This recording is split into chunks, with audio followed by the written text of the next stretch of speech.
we have created this society. Not each one of us, but our past generations. We have those and us have created this present immoral, destructive society. And we are trapped by that society. That society is made by each one of us. So we are responsible for that society. Whether it is possible not to change society, but is it possible to radically, deeply transform our condition,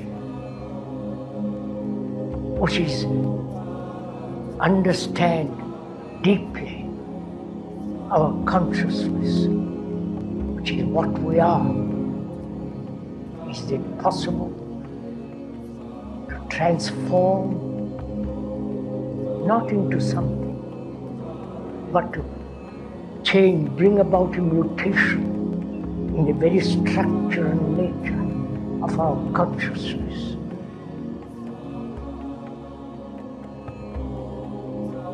That is the problem. That is the crisis. It's not political crisis, economic crisis, or the crisis of war. But the crisis is in ourselves.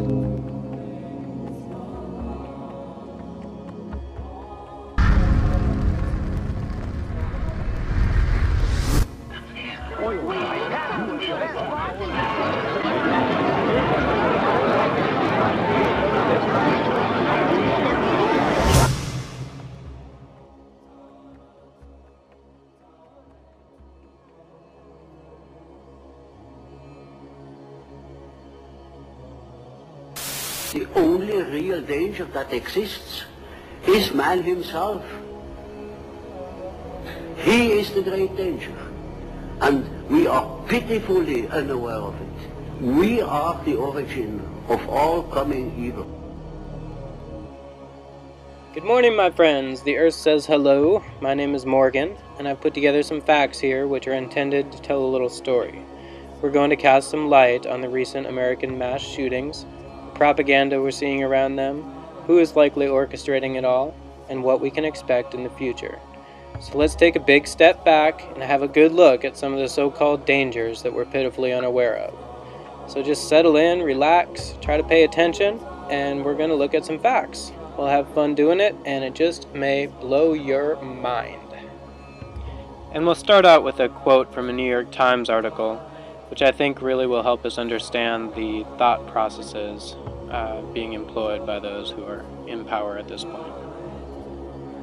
In the summer of 2002, after I had written an article in Esquire that the White House didn't like, I had a meeting with a senior advisor to Bush. The aide said that guys like me were in what we call the reality-based community, which he defined as people who believe that solutions emerge from your judicious study of discernible reality. I nodded and murmured something about Enlightenment principles and empiricism. He cut me off. That's not the way the world really works anymore, he continued. We're an empire now, and when we act, we create our own reality. And while you're studying that reality, judiciously as you will, we'll act again, creating other new realities which you can study too. And that's how things will sort out. We're history's actors, and you, all of you, will be left to just study what we do. Now, if that quote seems a little unbelievable to you, well, all of my sources are listed down below, and you can go and check them all out for yourself. The president has named me the most dangerous radio host in America. William Cooper. I started Patriot Broadcasting. There was not one single Patriot radio broadcast on the air. I started it.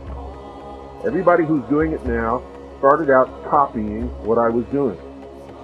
I've never met any person in my entire life who said, I'm evil, I'm going to do evil things, I like to do evil things, I want to do evil things. They don't exist, in my knowledge. So I believe it's a great fallacy to set out to brand those whom we disagree with as being evil people. the result of their actions, we may perceive to be evil.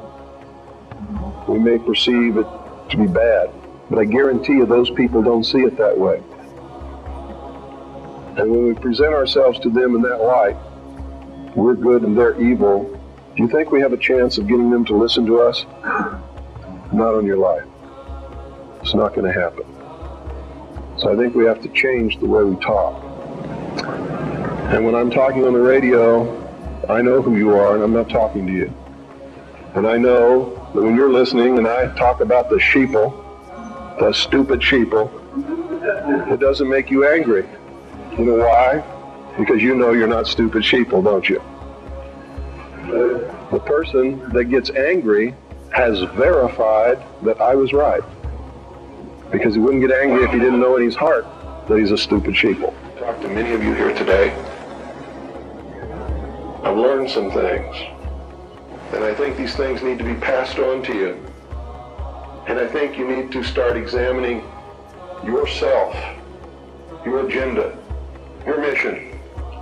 Who are you? What are you about? What do you believe about America? Is it true? Are you helping to divide us more? Or are you helping to bring us together? Do you really understand what this country is all about?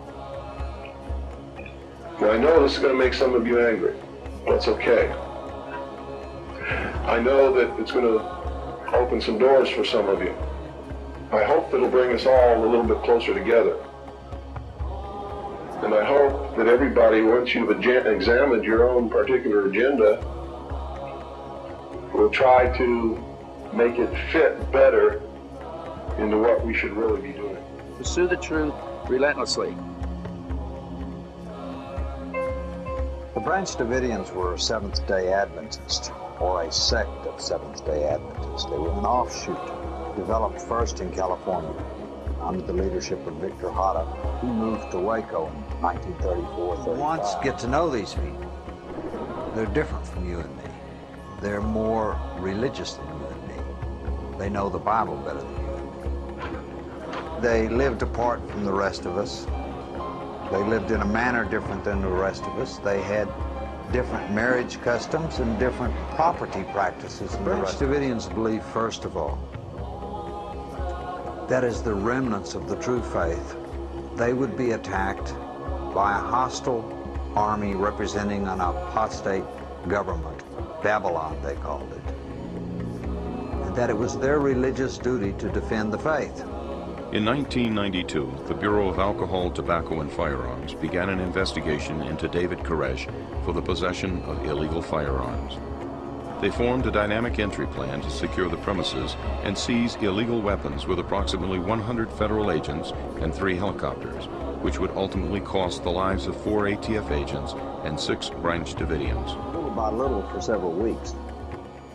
On the 18th, they got rid of everything that was left. Just like the Papes did during the Dark Ages.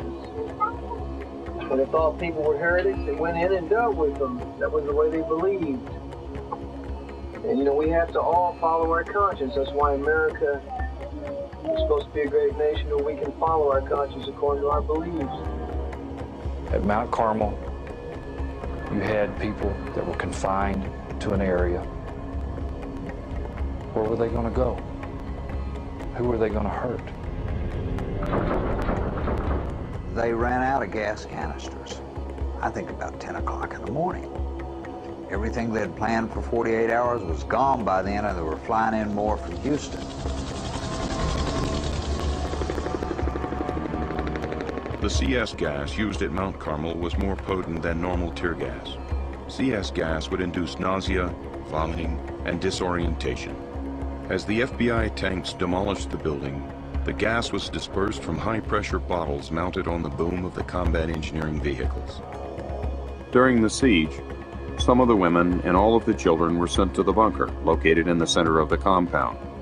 The bunker was an old church records vault which had survived a fire several years before.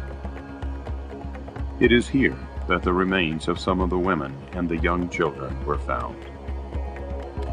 Based upon the fact that the majority of the women and children protected themselves by dousing themselves with water, blankets, trying to keep the smoke to a minimum, trying to prolong themselves or life in a nearly fireproof container clearly demonstrates that they weren't embracing the flame, that they were trying to flee the flame. Testified that some of the infants and children, since they didn't have gas masks, could in fact have died from inhalation or effects of CS gas. At the very least, the Department of Justice decision in fact resulted in the babies and children being tortured for at least 3 to 4 hours. David Koresh, Steve Snyder, 52 other adults, 25 children, and 2 trauma-born infants perished in the April 19th fire. The arson report fails to identify the specific instruments used to ignite the fires or the individuals that might have used those instruments. As a result, no arson charges were ever filed against any of the Branch Davidians. What is not covered in the arson report is the presence of the government's own pyrotechnic devices at the points of origin of the fire. This flashbang device, for example, was found in the rubble of the dining room.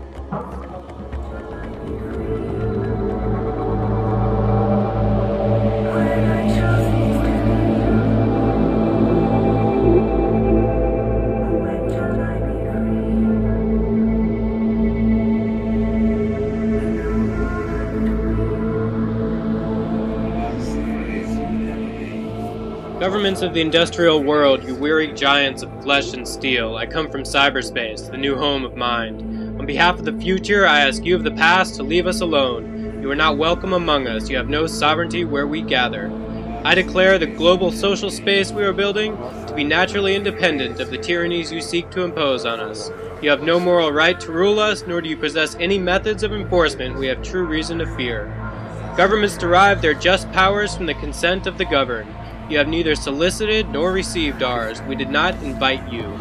You do not know us, nor do you know our world. Cyberspace does not lie within your borders. Cyberspace consists of transactions, relationships, and thought itself, arrayed like a standing wave in the web of our communications. Ours is a world that is both everywhere and nowhere, but it is not where bodies live. Your legal concepts of property, expression, identity, movement, and context do not apply to us. They are all based on matter, and there is no matter here. Our identities have no bodies, so unlike you, we cannot obtain order by physical coercion. The only law that all our constituent cultures would generally recognize is the Golden Rule. In the United States, you have today created a law, the Telecommunications Reform Act of 1996, which repudiates your own Constitution and insults the dreams of Jefferson, Washington, Mill, and Madison. These dreams must now be born anew in us. You are terrified of your own children, since they are natives in a world where you will always be immigrants. Because you fear them, you entrust your bureaucracies with the parental responsibilities you are too cowardly to confront yourselves. In China, Germany, France, Russia, Singapore, Italy, and the United States, you are trying to ward off the virus of liberty by erecting guard posts at the frontiers of cyberspace. These may keep out the contagion for a small time, but they will not work in a world that will soon be blanketed by bit-bearing media. Your increasingly obsolete information industries would perpetuate themselves by proposing laws in America and elsewhere that claim to own speech itself throughout the world. These laws would declare ideas to be another industrial product, no more noble than pig iron. In our world, whatever the human mind may create can be reproduced and distributed infinitely at no cost. The global conveyance of thought no longer requires your factories to accomplish. These increasingly hostile and colonial measures place us in the same position as those previous lovers of freedom and self-determination, who had to reject the authorities of distant, uninformed powers. We must declare our virtual selves immune to your sovereignty. Even as we continue to consent to your rule over our bodies, we will spread ourselves across the planet so that no one can arrest our thoughts.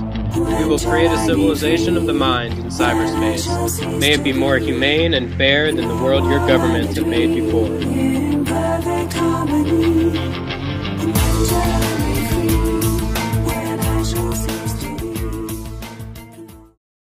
With the fact that Alex Jones has bragged on many occasions that he lives in the Silicon Valley of Texas, that Austin is the Silicon Valley of Texas, and that he has friends that can hack into anything. He's made those statements openly on the air. Every breath you take. WikiLeaks has begun publishing what it says are 5.5 million emails obtained from the servers of Stratfor, a private U.S.-based intelligence gathering firm known to some as a shadow CIA. The emails for corporations and government agencies. The emails were reportedly obtained by the hackers group Anonymous. At a news conference in London Monday, WikiLeaks founder Julian Assange said the files implicate some of the world's largest firms in corporate espionage. Today, WikiLeaks begins its release of 5,000 emails documenting the private lives and private lies of private spies. This is an organization that does not just collect information, collecting information through bribes, through insiders. It is also an organization that acts on that information to subvert particular groups, including WikiLeaks. The companies in business with Stratfor are shown to have a keen interest in monitoring critics and activists. The firms include the soft drink giant Coca-Cola, which asked Stratfor to keep tabs on the protest plans of the group People for the Ethical Treatment of Animals, or PETA, ahead of the 2010 Winter Olympics in Vancouver, Canada.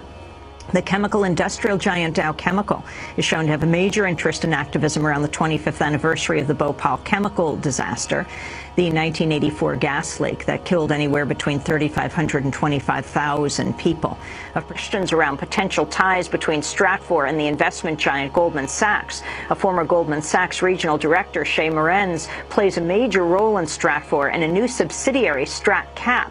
The emails suggest Goldman may have also been a Stratfor client. Others that have dealings with Stratfor include Lockheed Martin, Northrop Grumman, Raytheon, and U.S. government agencies, including the Department of Homeland Security, the Marines, and the Defense Intelligence Agency. So let's take a look at a couple of the emails that WikiLeaks obtained. These are emails from Stratfor's CEO, George Friedman. You have to take control of him. Control means financial, sexual, or psychological control. This is intended to start our conversation on your next phase. Email to Stratfor analyst Riva Bala on December 6, 2011 on how to exploit an Israeli intelligence informant providing information on the medical condition of the president of Venezuela, Hugo Chavez. Stratfor has realized that its routine use of secret cash bribes to get information from insiders is risky. In August 2011, Stratfor CEO George Friedman confidently told his employees, "We are retaining a law firm to create a policy for Stratfor on the Foreign Corrupt Practices Act. I don't plan to do the perp walk, and I don't want anyone here to do it either." He doesn't plan to go to jail, and he doesn't want anyone in his organization to go to jail. It gives you an idea of what kind of business they're in. Not really. I used to be a young man. Alex Jones is only about 25 years old. Yes, When I was 25 years old, I thought I knew everything. I didn't know anything. Oh, I did at 19. Well, I did at 16. Okay. I have consistently asked you not to believe what I tell you or what anybody else tells you, unless you can prove it in your own research. But most people will not do that. They will not do that. They're looking for someone to validate what they already believe, and when they find somebody who's doing that, they latch on to them like a piece of gold, and they won't let go because they're telling them what they want to hear, and they get the adrenaline rush. It's like riding a roller coaster. They get off, they've been scared to death, they've gone down these steep hills and stuff, and their stomach's all butterflies, and guess what they do? They go get another ticket and get right back on. You're listening to the Hour of the Time. I'm William Cooper. Good evening, ladies and gentlemen. Well, tonight we started with part one of our series on what happened on New Year's Eve and the panic that it caused. So sit back, get comfortable, pay attention. This is going to literally blow your mind. Stations, if you're just now joining us after your news, to the micros out there and everybody else, America is under siege right now. They have put up so much chaos and so many smoke screens, I don't even know exactly what's going to happen, and I've always been good at analysis. And this information is vital, ladies and gentlemen. We are seeing the New World Order really come out in full force. More wars than have been in the last 50 years are going on right now. The war in Chechnya is raging in Grozny with reports of hundreds of thousands dying. 20 to 40,000 civilians trapped in the city. Russian Hinds are being shot down. Tanks are being blown to bits. Massive Grad unguided rocket attacks are being launched from the city indiscriminately right now. Air and artillery bombardments as well. It's absolutely out of control. It is pandemic, ladies and gentlemen. You're listening, folks, to the broadcast of Alex Jones on New Year's Eve that resulted in widespread hysteria and panic all across the country. Oh, this is extremely serious. 2 weeks ago, Topol M, 6,200-mile super range, multiple warhead, newest design U.S. clone technology missiles were deployed across Russia. They're mobile. These are first strike type systems. They're also designed to, they're deploying these, and Yeltsin openly has been threatening us weekly to nuke us. I mean, it's just getting insane. Where's the chaos? Where is all this stuff that he's talking about? Nobody saw it anywhere. They have an extreme strongman in KGB leader running Russia right now. They have deployed their missiles against us and their submarines and have already delivered fully functional missile cruisers to China. We had reports yesterday of this. Off the record, I would not report it, but I had it from a good source that this plant was having problem along with 4 other plants. I may just go ahead and report it here. I mean, boy, do we get good information here. This has been going on for days. From our information, it is not this transformer that they're talking about. They wouldn't just shut a plant down over that. Something serious may be going on there. So that the central... Hi, Alex. I've just been listening to your show, and I've got a few questions about what you've been talking about today. What's with this Russia threatening to nuke us? Oh, my gosh. Are you online? Do you have a computer? No, I'm not online. I've been listening to you. Well, I mean, I could go pull them off in my archives, even in my main page, in subpages, more news sections. There are literally, I mean, every week I've been reading 2 or 3 articles where Jiang Zemin in China is threatening to nuke us. Yeltsin has been threatening to nuke us every week until he resigned at 4 o'clock Central Time this morning. They had deployed their Topol M missile 2.5 weeks ago against us, long-range, 6,200-mile intercontinental ballistics, the newest design. Broadcasters have a responsibility. Broadcasting the truth, documenting, sourcing, letting you know what that documentation and what those sources are so that you could go out and duplicate my research and make up your own mind whether it was true or not. For a lot of people, this is entertainment, but it's dangerous entertainment. Very dangerous entertainment.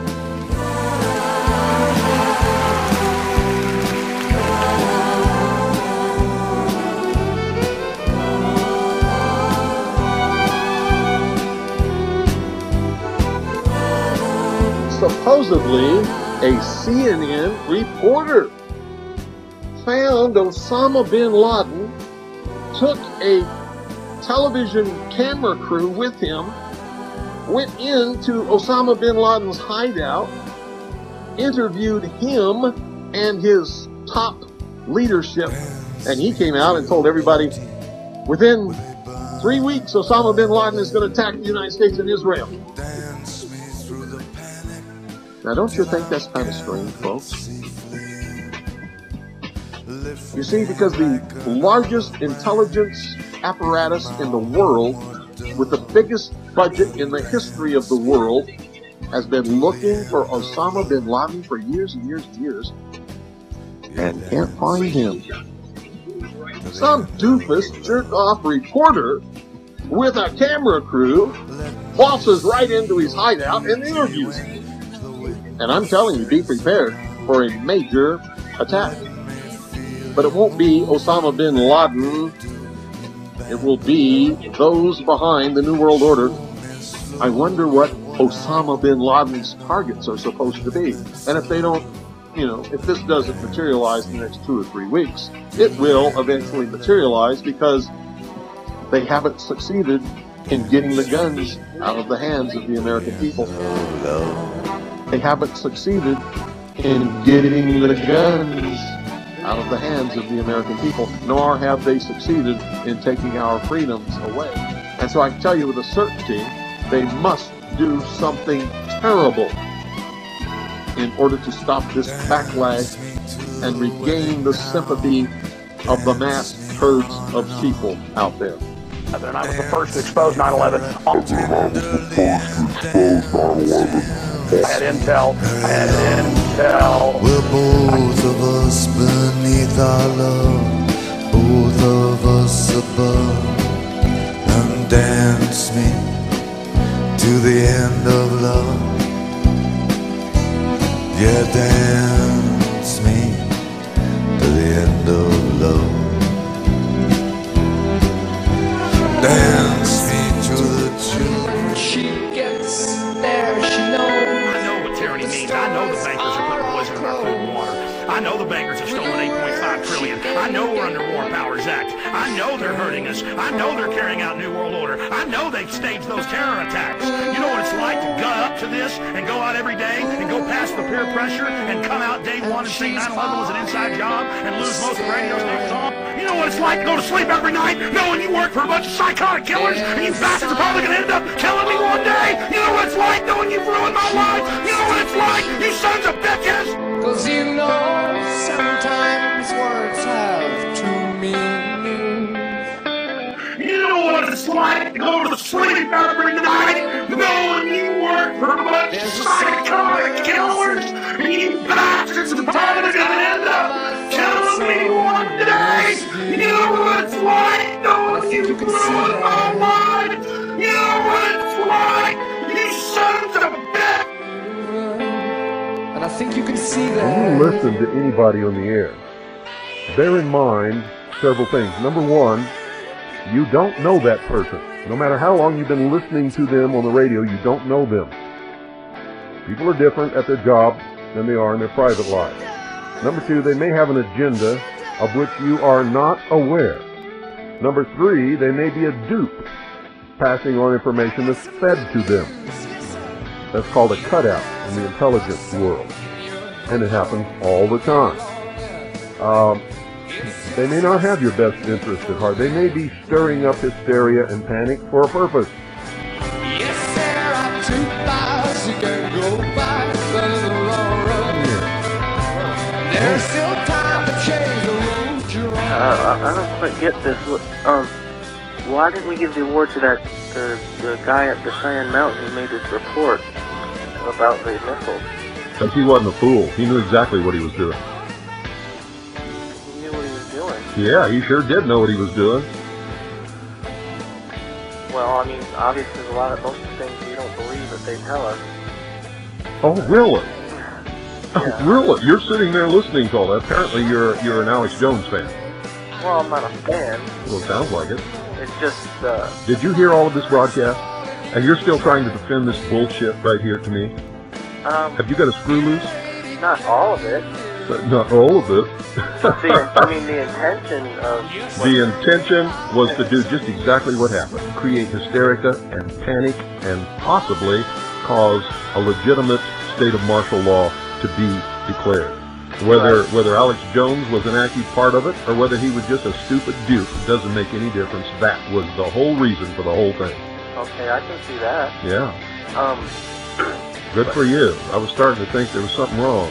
No, I mean, I can see that, but at the same time, there's another side to it. There is no other side to it. We got to let some more callers get in because we only got about 3 minutes left. Thanks for calling.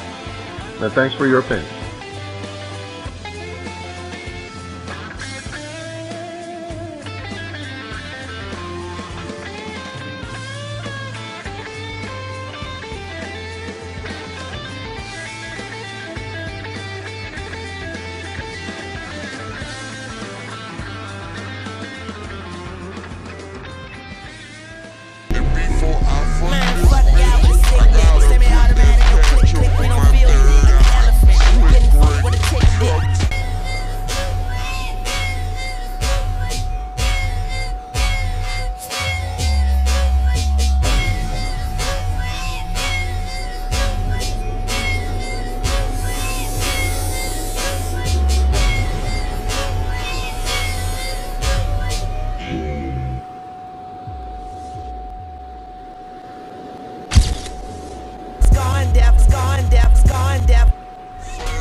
some coke, that's cool, cause my homies.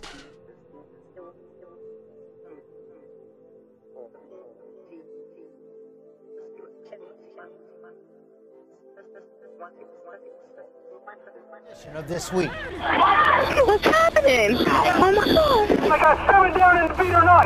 7 down. Colorado catastrophe. It was the first time I saw something that was real, like a real-life nightmare. I've got a child victim I need rescue. 12 killed. Me and my kids, we are not going to die in here. I need to get them out. 58 wounded. We've taken a blow today, but we will get back on our feet and we will move ahead. Now, 48 hours after the worst mass shooting in American history, as the nation mourns the victims and consoles the survivors, the search for answers. And if there's anything to take away from this tragedy, it's the reminder that life is very fragile. Why do these tragedies continue? Can anything be done to stop them? If you think we're angry, we sure as hell are angry. We'll get to the heart of those questions, plus all the latest on the investigation, the killer, his innocent victims, and a community shattered. Thousands of rounds of ammunition in addition to the guns, but you described him on Friday as having a clean skin, nothing in his background that would have tipped authorities off. Only a speeding ticket, this man could buy guns anywhere in America, anytime. And officials say nothing could have been done to stop that. But we are learning, as you say, a lot more about him. This was clearly, you described him as a mad scientist, a brilliant young man. Brilliant. That's what made him so dangerous, officials say. One cop I talked to yesterday said, look, most criminals are stupid. This guy was thoughtful, brilliant, and we also have some new information about what they're finding at the apartment. We're being told by sources that they have found a computer and also a poster of Batman. He said, I am the Joker. Can you see by the dawn's early? Oh, say, can you see by the dawn's early? You are as precious to me as you were to your own mother and father. I swore to them that I would protect you, and I haven't.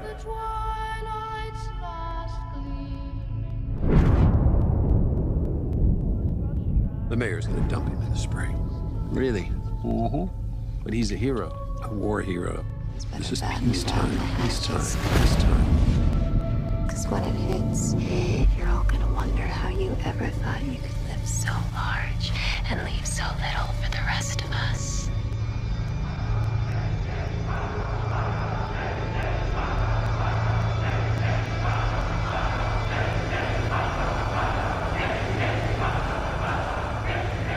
What does that mean? Rise.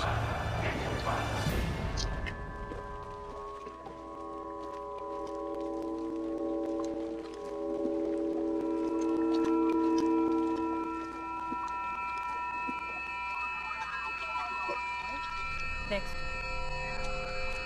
The movie will begin in 5 moments, the mindless voice announced. All those unseated will await the next show. We filed slowly, languidly into the hall. The auditorium was vast and silent. Welcome, welcome. As we seated in Happy the Hunger dark, Games. the voice continued. And may the odds be ever in your favor. The program for this evening is not Now, new. You've before we seen this begin, we entertainment have a through very and through. You've seen your birth, your life and death. You might recall all of the rest. Did you have a good world when you died? Enough to base a movie on? War. Terrible war. Getting out of here. Widows, Where are you orphans, going? a To the other motherless side of child. morning. This was the Please don't uprising chase that rocked the our land. clouds, pagodas. 13 districts rebelled Her against the cunt country gripped that them fed like a warm, friendly hand. protected them. Brother turned on brother until nothing remained. Until I meet them. And then came the peace. Hard fought, sorely won. women A people rose up from the Silver ashes, and a new era was silver born. scream. But freedom has a cost, and the traitors were defeated. We swore as a nation we would never know this treason again. And so it was decreed that each year the various districts of Pan Am would offer up in tribute one young man and woman to fight to the death in a pageant of honor, courage, and sacrifice. The lone victor, bathed in riches, would serve as a reminder of our generosity and our forgiveness. This is how we remember our past. This is how we safeguard our future. I just love that. The trees that we seek and Now, the time has come for us to select one courageous young man and woman.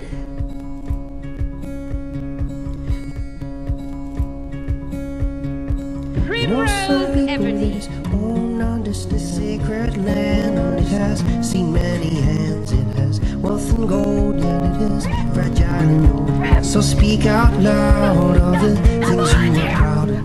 Calling all angels. I volunteer as tribute. Here to guide. I believe we have a volunteer. Wonder we see through their eyes. That fierce and boundless love we feel for them. A love that takes us out of ourselves and binds us to something larger. In the help of a nation. That we're all parents. That they're all our children. Of having your heart outside of your body all the time. Walking around. And every parent knows there's nothing we will not do. There's only one thing we can be sure of. And that is the love for our children, for our families. We know that much of our time will be spent groping through the darkness, so often unable to discern God's heavenly plans. For as long as God sees fit to keep us on this earth. Let the little children come to me, Jesus said. Do not hinder them. For such belongs the kingdom of heaven. Charlotte, Daniel, Olivia, Josephine, Anna, Dylan, Madeline, Catherine, Chase, Jesse, James, Grace, Emily, Jack, Noah, Caroline, Jessica, Benjamin, Abigail, Allison. Calling all angels. God has called them all home. Here to guide you. For those of us who remain, Calling all angels. let us find the strength to carry on and make our country worthy of their memory. Calling all angels. May God bless and keep those we've lost in His heavenly place. May He grace those we still have with His holy comfort. And may He bless and watch over this community in the United States of America. Calling all angels to surround. If one advances confidently in the direction of his dreams and endeavors to live the life which he has imagined, he will meet with a success unexpected in common hours. In proportion as he simplifies his life, the laws of the universe will appear less complex, and solitude will not be solitude, nor poverty poverty, nor weakness weakness. And that was said by Henry David Thoreau. Welcome to Surviving the Matrix, ladies and gentlemen. My name is Maxwell Igan. It's a pleasure to be with you once again, and I'll be your host for the next hour. And well, the world just seems to be getting stranger and stranger as the weeks go by in 2013, and we have a situation that very much looks like a coup is about to take place or is in the process of taking place within the United States of America. And let me try to explain to you why I feel that a coup is taking place. And in order to do this, what we have to do is sort of step back and really look at the situation. So what do we see in America at the moment? Well, the whole Sandyhook debacle is turning into quite a spectacle. We've got a massive amount of division throughout the community, people arguing, was this a hoax, was this not a hoax? We've got the mainstream media reporting on it. We've got people such as Gene Rosen now complaining that he's being harassed by Sandyhook truthers. And it's also very predictable, isn't it, folks? But really, when looking at it, one should question, who is Gene Rosen? Why has he given different accounts of the event depending on the interviews? Why did he say it was a woman bus driver who was with the children to start with and later turned this to a loud man? Why is his story so full of holes? Why doesn't any of it add up? Why is the video footage of Gene Rosen rehearsing his lines on the internet? Why was that posted? Who posted that video footage? Why is there footage of him rehearsing his lines? Why was he even rehearsing lines on camera? Was he filming himself and someone stole the footage and posted it? What's it doing there? Where did it come from? Who made it? How did it get on the internet? What is the purpose of it, if not to stir up questions in the community? Why is everything about Sandyhook so blatantly obvious? Why is the footage of Robbie Parker smiling and laughing before he puts himself in character for the news story on the internet? How did it get there? Who posted it there? Where did it come from? Why does it exist? If it was recorded on a news camera, then how is it that that footage made it to the internet to begin with? And if someone simply recorded it from the television as it is, then why did they include it in the footage on the news? Why would they leave something like that in there? Why have there been all of these things put in place to make it obvious that there are actors involved, to make it obvious that so much of this event was staged? I mean, you can't tell me that these people don't have the skill and the resources to actually pull this off properly so that people can't tell that so much of it was staged. But there's so much about this event which is so obviously staged and so obviously contrived and concocted that it's almost like they're teasing the population, they're pushing, and they are waiting for a reaction. So what is it really about? Is it just an attack against the Second Amendment, or is it actually something a little bit more sinister? 1776 will commence again if you try to take our firearms. Doesn't matter how many lemmings you get out there on the street begging for them to have their guns taken. We will not relinquish them. Do you understand? Let us never tolerate outrageous conspiracy theories concerning the attacks of September the 11th. Malicious lies that attempt to shift the blame away from the terrorists themselves, away from the guilty. Conspiracy theories. Conspiracy theories. Another Keeping Them Honest report now on the growing conspiracy theories about the shootings at Sandyhook Elementary School in Newtown. Government and media conspiracy. What he wrote originally on his personal blog, and I quote, "One is left to inquire whether the Sandyhook shooting ever took place, at least in the way law enforcement authorities and the nation's news media have described."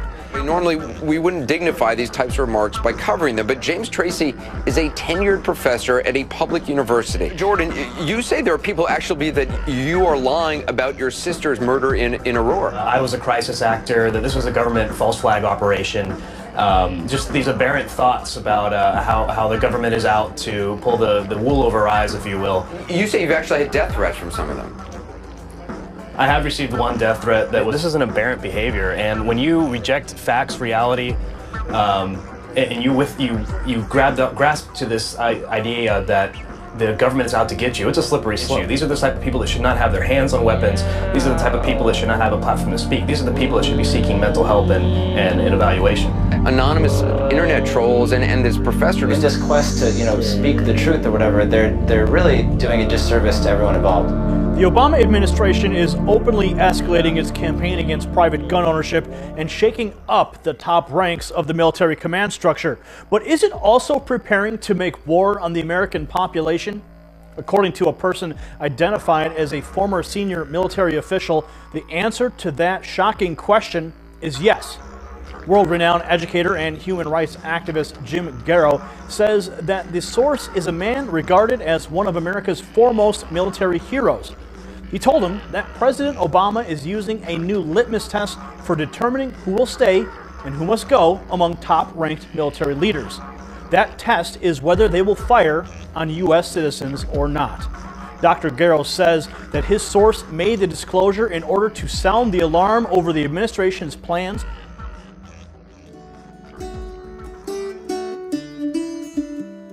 January 11, 2013, Aaron Swartz, leading voice for the children of the internet age, founder of Reddit.com, a passionate full-time activist, is found hanged in his home.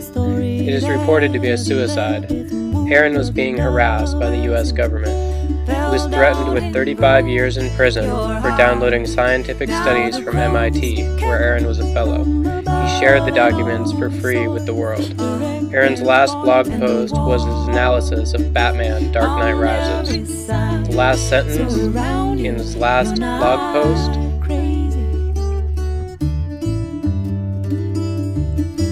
"Thus, Master Wayne is left without solutions. Out of options, it's no wonder the series ends with his staged suicide." So dead that when you ask congressional staffers about it, they groan and shake their heads like it's all a bad dream they're trying really hard to forget. So dead that it's kind of hard to believe this story. Hard to remember how close it all came to actually passing. Hard to remember how this could have gone any other way. But it wasn't a dream or a nightmare. It was all very real. And it will happen again. Sure, it will have yet another name, and maybe a different excuse, and probably do its damage in a different way. But make no mistake, the enemies of the freedom to connect have not disappeared. The fire in those politicians' eyes hasn't been put out. There are a lot of people, a lot of powerful people, who want to clamp down on the internet. And to be honest, there aren't a whole lot who have a vested interest in protecting it from all of that. Even some of the biggest companies, some of the biggest internet companies, to put it frankly, would benefit from a world in which their little competitors could get censored. We can't let that happen. Now, I've told this as a personal story, partly because I think big stories like this one are just more interesting at human scale. The director J.D. Walsh says good stories should be like the poster for Transformers. There's a huge evil robot on the left side of the poster, and a huge big army on the right side of the poster. And then in the middle, at the bottom, there's just a small family trapped in the middle. Big stories need human stakes. But mostly it's a personal story because I didn't have time to research any other part of it. But that's kind of the point. We won this fight because everyone made themselves the hero of their own story. Everyone took it as their job to save this crucial freedom. They threw themselves into it. They did whatever they could think of to do.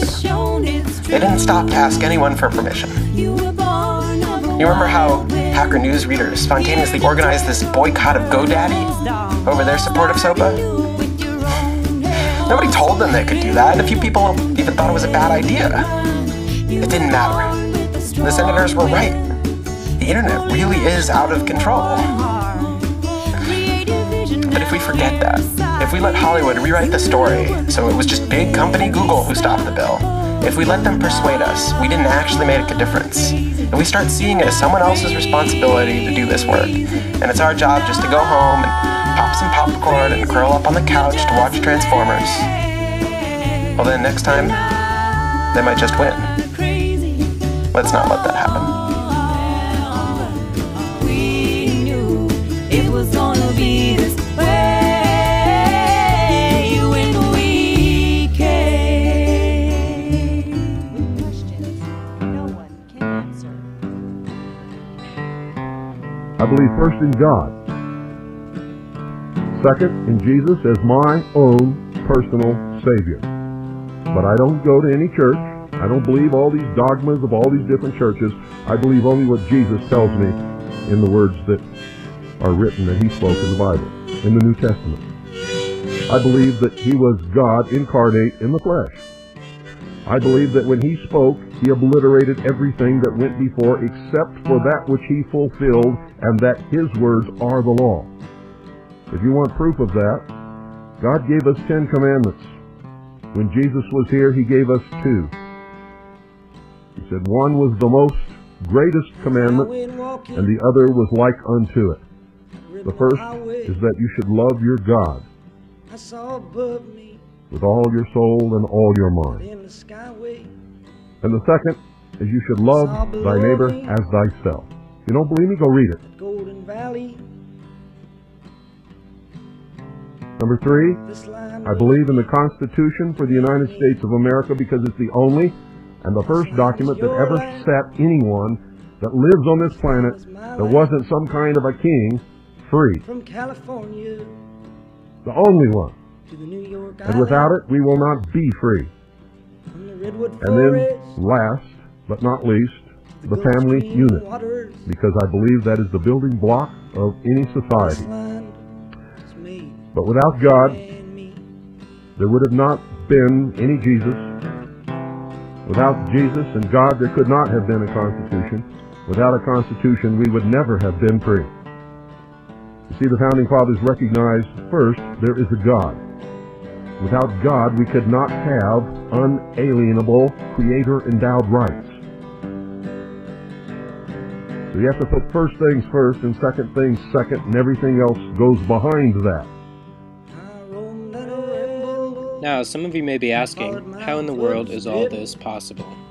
Well, make no mistake, ladies and gentlemen, we are witnessing the unfolding of a 250-year-old occult plan for world domination, a plan that was doomed from the start. Is it really so hard to believe? This is what happens when a secret religious cult merges with fraternal organizations and spawns secret societies whose plans go completely unfettered for 250 years. So pop some corn and settle in. So the show is about to begin. There is a common misconception about Freemasonry, and that is that many people believe it is merely a friendly fraternity where men meet up to network and socialize. This is partially true, but there are elements of Freemasonry that are not so innocent. The Freemasonic Society was infiltrated in the late 18th century by an organization called the Order of the Illuminati. There's a lot of fictional, embellished information about the Illuminati, but if you sift through all of the data, there are some very important key facts. All historians will grant that the Illuminati certainly existed in Bavaria, Germany, and that it was founded in 1776 by a man named Adam Weishaupt. This organization was a type of revolutionary organization that sought political and societal reform. The order grew and became very popular. It was then outlawed by the patriotic ruler of Bavaria, Duke Karl Theodor. He issued 3 edicts against the Illuminati, the third being in 1787. Illuminati writings were discovered after raids of castles and arrests of members. These writings were then translated from Old High German by 2 men contemporary with the Illuminati, Abe Barrel and John Robison. The writings were published in their works, Proofs of a Conspiracy and Memoirs Illustrating the History of Jacobinism. The writings revealed that the Illuminati wanted a one-world system ruled by them, the overthrow of religion, and the infiltration of Freemasonry to achieve this, so that they could operate under another name and occupation.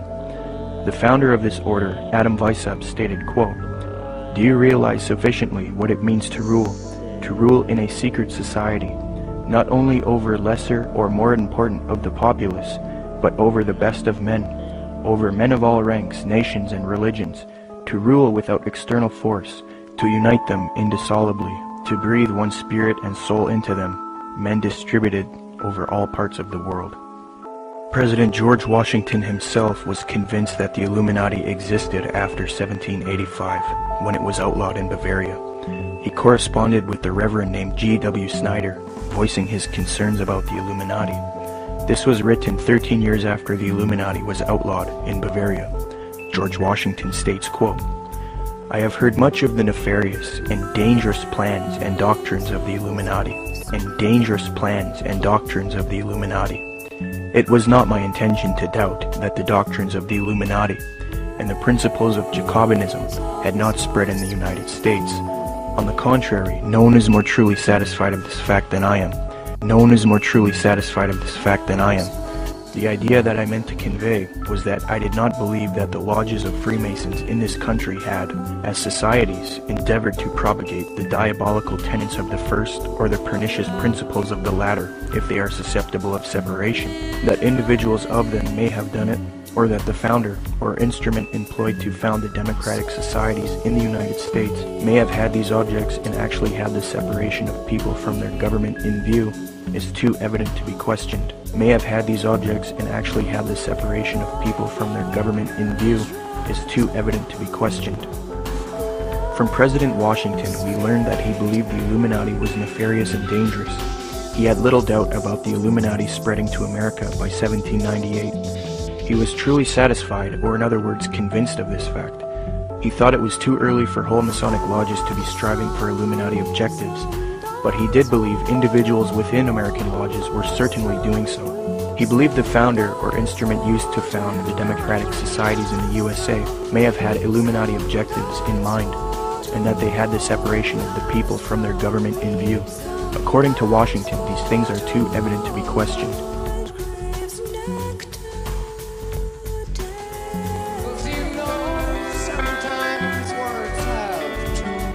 The very word secrecy is repugnant in a free and open society, and we are, as a people, inherently and historically opposed to secret societies, to secret oaths, and to secret proceedings. We decided long ago that the dangers of excessive and unwarranted concealment of pertinent facts far outweighed the dangers which are cited to justify it. And there is very grave danger that an announced need for increased security will be seized upon by those anxious to expand its meaning to the very limits of official censorship and concealment. That I do not intend to permit to the extent that it's in my control. For we are opposed around the world by a monolithic and ruthless conspiracy that relies primarily on covert means for expanding its sphere of influence, on infiltration instead of invasion, on subversion instead of elections, on intimidation instead of free choice, on guerrillas by night instead of armies by day. It is a system which has conscripted vast human and material resources into the building of a tightly knit, highly efficient machine that combines military, diplomatic, intelligence, economic, scientific, and political operations. Its preparations are concealed, not published. Its mistakes are buried, not headlined. Its dissenters are silenced, not praised.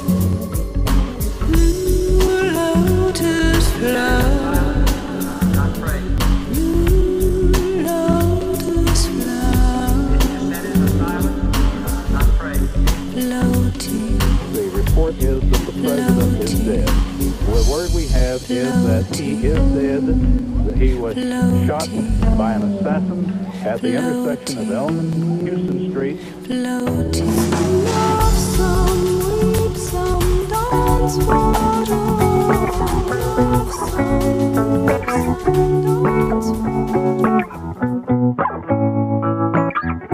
Tiny bones and skin, sand on your feet.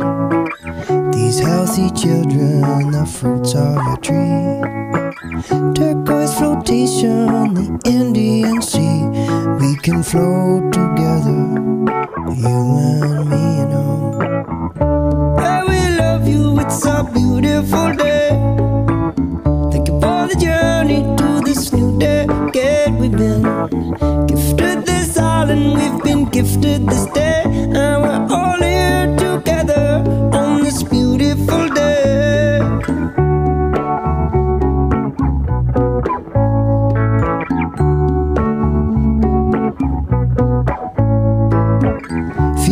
Just taking steps, 1, 2, 3. While the other one keeps on amazing us by what he can see. To you through broken shells, the white moth comes. She gives herself to him, 'cause he keeps you strong. Yeah, we love you, it's a beautiful day. Thank you for the journey to this new decade. We've been gifted this island, we've been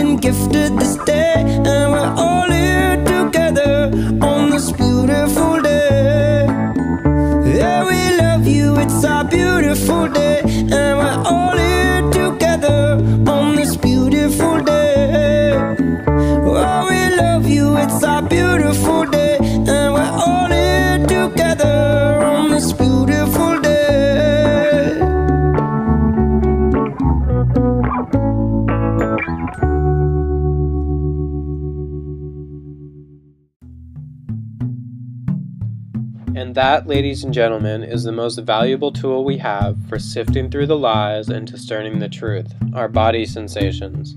You know, it's like follow our goosebumps and fact check them consistently. They don't mean truth necessarily, they just mean follow them. It's like follow your bliss. Follow the information that challenges you to seek and empowers you to become who you truly wish to be. Buddha said there are only 2 mistakes one can make on the path to truth, not starting and not going far enough. And don't worry about being wrong. We need to reflect with people who are wrong in order to arrive at the truth. As long as we are honestly seeking the truth with an open heart, we can do no harm. So let's talk for a few minutes about solutions. And perhaps it makes sense by starting with an analysis of our opponents. Right? In the religious cult, they call the Illuminati, lies and deceit are the name of the game. They depend upon keeping knowledge compartmentalized. Each layer of the pyramid knows something that the others don't, because it is based on controlling people, not empowering them. Deceiving us into believing a false reality is more powerful than creating a real one for us to believe. It's like extra points for extra deception, especially when we are informed of it beforehand, which is why their symbols are in such plain sight, like on the dollar bill, and why they use prophecy and Hollywood movies. They know that thought always precedes reality.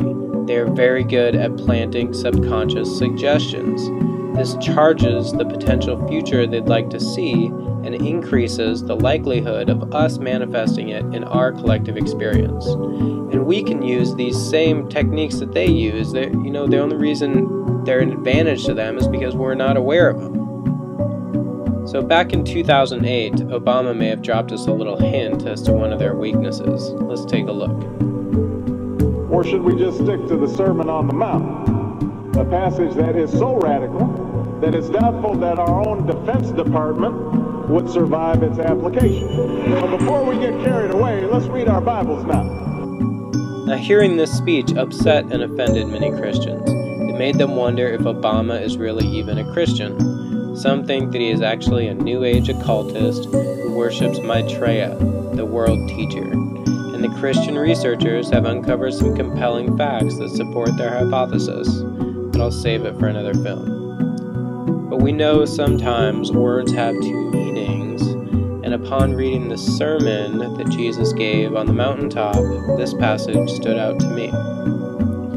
You have heard it said, eye for eye and tooth for tooth. But I tell you, do not resist an evil person.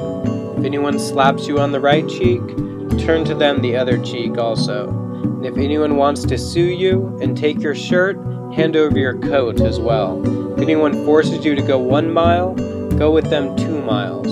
Give to the one who asks you, and do not turn away from the ones who want to borrow from you. Some say that is a pacifist quote.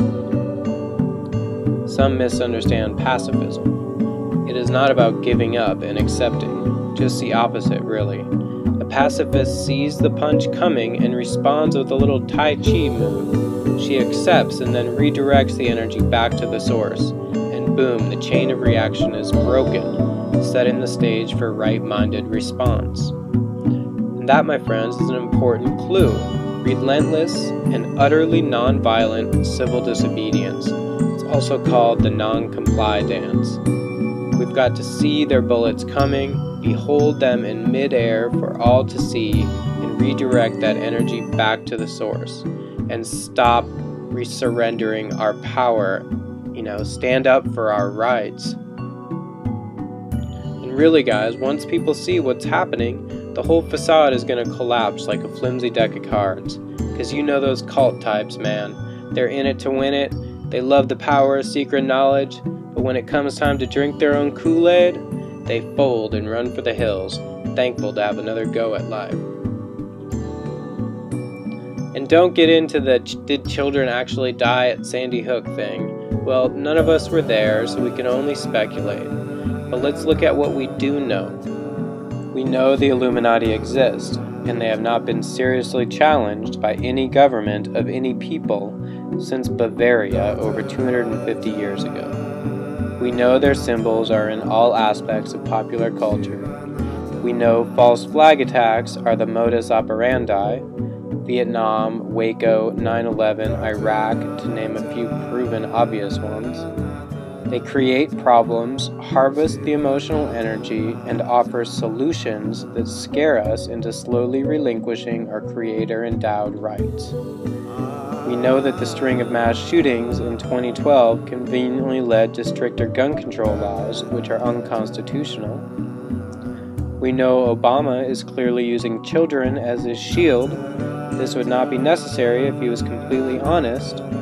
The truth does not hide behind little kids. We know the media is clearly spinning it to divide the population, creating new labels for dissenters and trying to turn the public against them.